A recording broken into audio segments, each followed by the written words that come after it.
ध्यान मूलं गुरुमूर्ति पूजा मूलं गुरुपदम मंत्र मूलं गुरुर्वाक्यम मोक्ष मूलं गुरु कृपा। सत्य श्री हरि प्रभु के प्यारो प्यार से कहना सत्संगत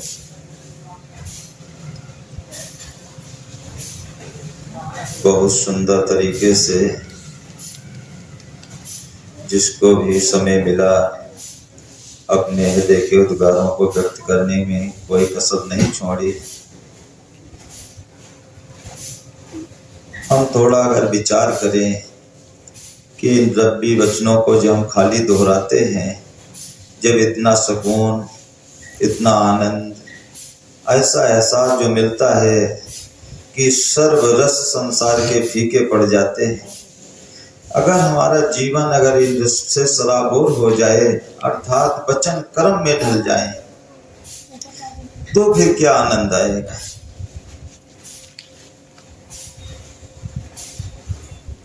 तो सत्संगत कहते हैं सत्संग की महिमा यही है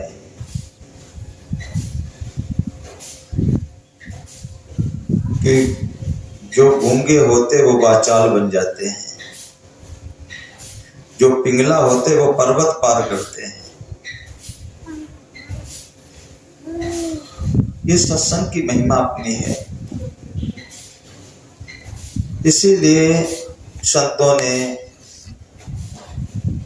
साध संगत की ओर विशेष आग्रह किया।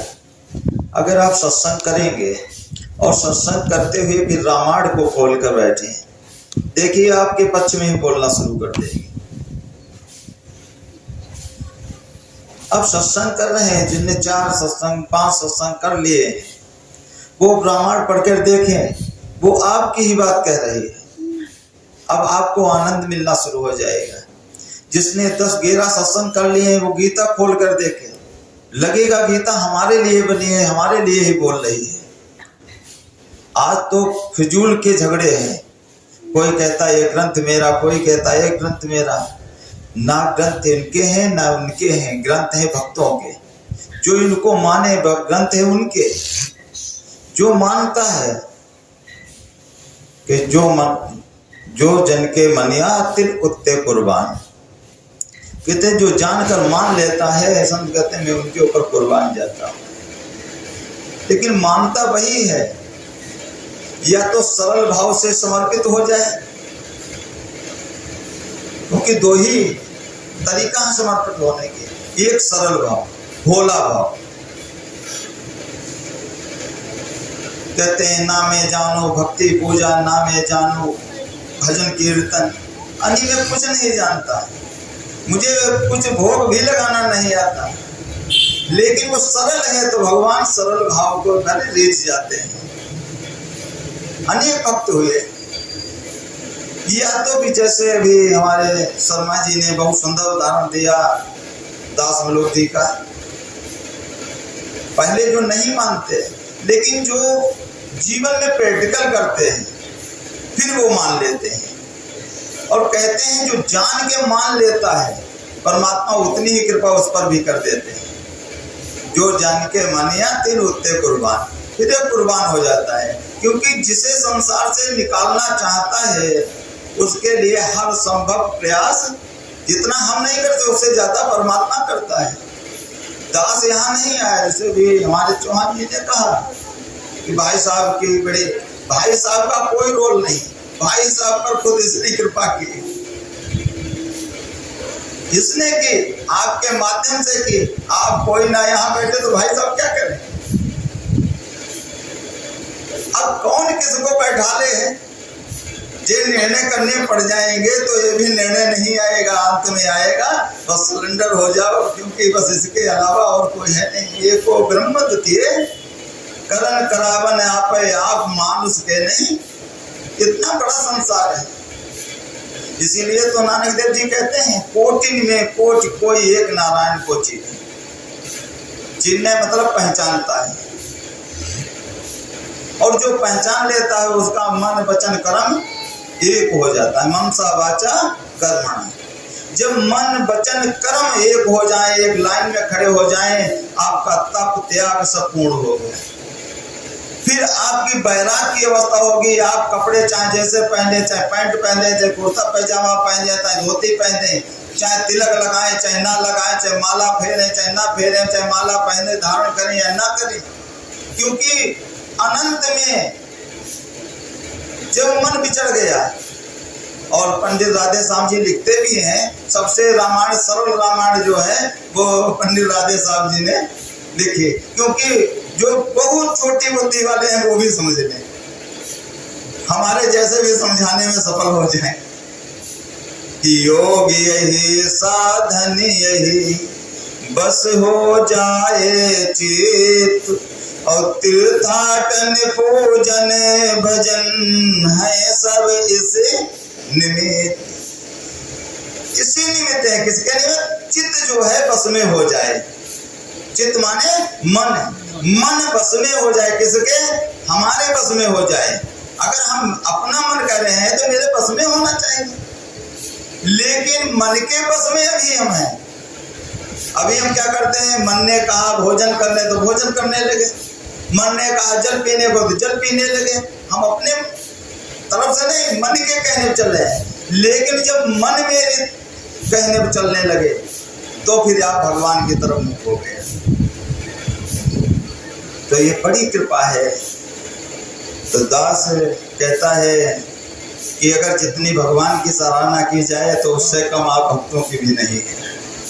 इसीलिए कहा है सत्तम में मोह में जग देखा, और मोह से अधिक भक्त कर लेखा, संतन कर लेखा। कहते हैं कि मोह से अधिक भक्तों का लेख करिए, क्योंकि भक्त हमारे हमसे भी आगे। अगर आपको भगवान को 10% जरूरत है तो भगवान को 100% आपकी जरूरत है।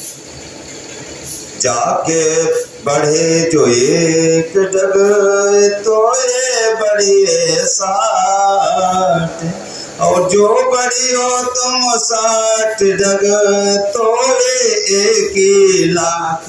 कहते हैं भगवान की तरफ जब हम 1 कदम बढ़ाते हैं तो ये 60 कदम आगे बढ़ के आता है, और अगर हम 60 कदम बढ़ जाते हैं तो 1,00,000 कदम आगे आ जाता है।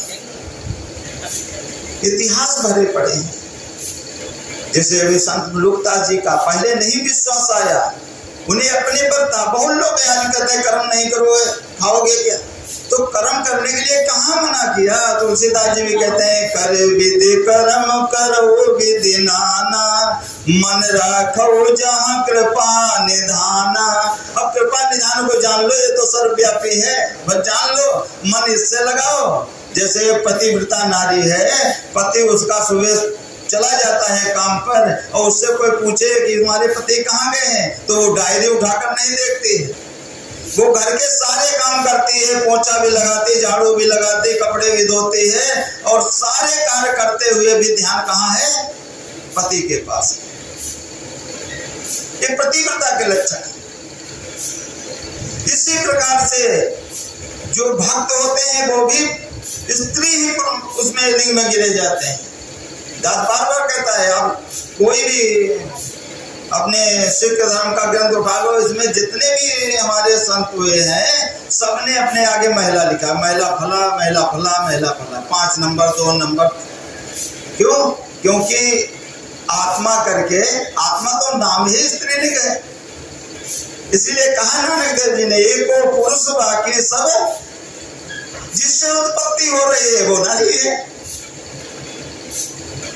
जिससे अंकुर फूट रहा है, प्रकट हो रहा है, तो नारी में एक पुरुष है, वो सत्य श्री हरि प्रभु कृष्ण कहिए, राम कहिए, जो भी मन आए सो कहिए, वो अकाल पुरुष एक ही पुरुष है, बाकी सब।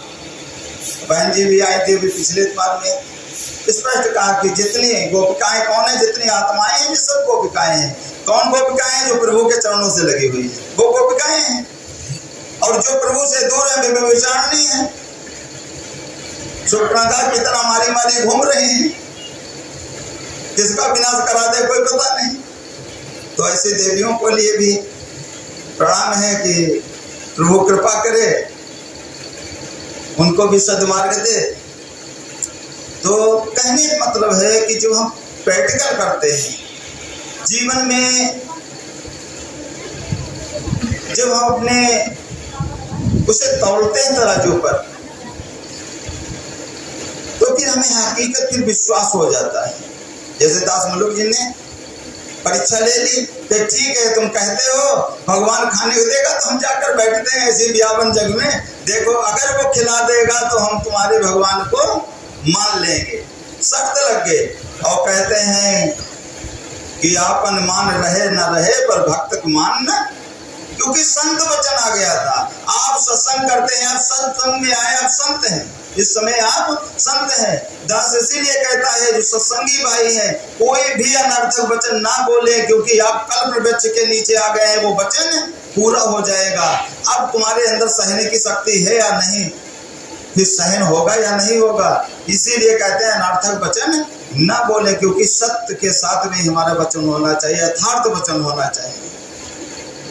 और किस प्रकार से भोजन भगवान ने कराया, इसकी लीला है।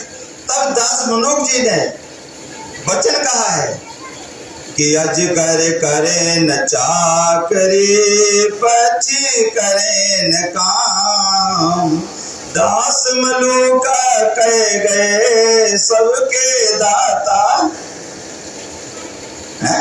सबके दाता कौन है? अब हम अपनी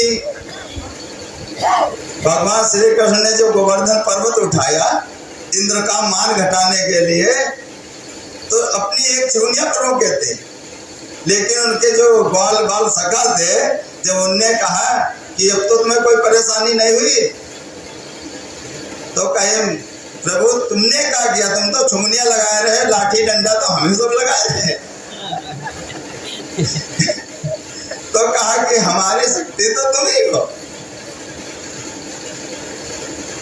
तो परमात्मा कितना दयालु है, हमारी नादानी पर भी दीजिए जाता है। और दास तो कहता है कि दास को कोई ऐसा गुण नहीं था कि जिस गुण के द्वारा परमात्मा ने चुना, पता नहीं कौन सा अवगुण से भाग गया जो इसने इस जलती हुई दुनिया से निकाल लिया।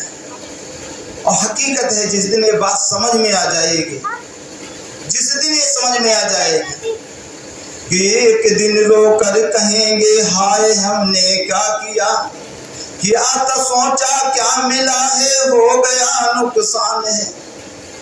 कहते जिस दिन जाग जाओगे, हकीकत कहता है संसार के रंग ठोकर तो बहुत लगते हैं, लेकिन इतनी बेहोशी हमारे अंदर है, इतनी बुद्धिमंद हो गई है कि हमें सामने का कुछ दिखाई ही नहीं दे रहा।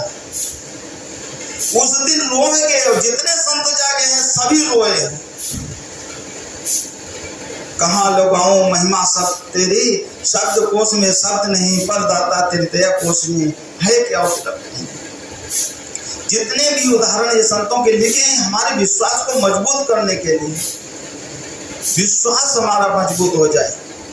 किसी संत ने नहीं कहा, हम देख ले कबीरदास जी का जीवन, कर्म करने के लिए नहीं रोका, आप स्वतंत्र हैं, लेकिन आप कर्म करते ही कहाँ है बिना भगवान को आगे के, अपराध कर रहे हो, सब अपराध की ही श्रेणी में तुम्हारे कर्म जा रहे हैं। सत्य कर्म तो तुम्हारा तब होगा जब तुम्हारे साथ में परमात्मा हो, भय हो परमात्मा का। आज भय कहाँ है परमात्मा का? दास देखता है तो हृदय द्रवित होता है। आज क्या हो रहा संसार में, धर्म के नाम पर इतना बेवकूफ बनाया जा रहा है, कहाँ जाएंगे? गौरव नरक में भी जगह नहीं मिलने वाली। कहा है गोस्वामी तुलसीदास जी ने, हरई धन और शोकन हरई, ऐसे गुरु गौरव नरक में पड़ई। कहते गुरु अजगर बनेगा और चेला जो है चींटी बनेगी। अब चेलन को नोच रहे हैं, बाद में चेला उनको चींटी बन के नोचे। दास नहीं कह रहा, संतों ने अपलट किया। आज सोशल मीडिया पर देखो, यानी कि भगवान का ही भय खत्म है। उन्हें हनुमान जी की मूर्ति लगा ली, भगवान जी का भय खत्म है। उन्हें खूब पता है जो हम कर रहे हैं, हम क्या कर रहे हैं, कहाँ जाएंगे, क्योंकि भगवान का भय समाप्त हो गया है। यही कलयुग की पहचान है। उत्तरकांड खोल के पढ़ो, 500 साल, हम कहते हैं नहीं 1000 साल पार, तुलसीदास जी को तो 500 साल के ऊपर हो गया है। 500 साल पहले लिखा कि नाना पंथ चलेंगे, और चल रहे हैं। भगवान को कोई नहीं पूजेगा, क्योंकि काल के फेरे में आ जाएंगे, सब काल के फेरे में। इसीलिए जब जब होई धर्म की हानि, बाढ़ असुर अधम अभिमानी, तब तब धर प्रभु विविध शरीरा, हरई सदा सज्जन की पीड़ा। अब आपने चाहे गीत के रूप में संदेशा दिया, आपने चाहे विचारों के रूप में संदेशा दिया, जो सज्जन पुरुष होंगे वो आपकी बात को सुन करके खींचे चले आएंगे और एकत्रित कर रहा है, बचा रहा है। बाकी तो काल कुठारा तो चलेगा तो इसके संदेश वाहक बनकर एक संदेशा देते हैं कि जाग रे जाग काहे गाफिल हो सोया, जो जन तन उपजा संग बहाव संग ना। किसके लिए परेशान हो रहे? जो संग में शरीर लेकर आए हो ये भी यहीं पर रह जाएगा। कोई कहता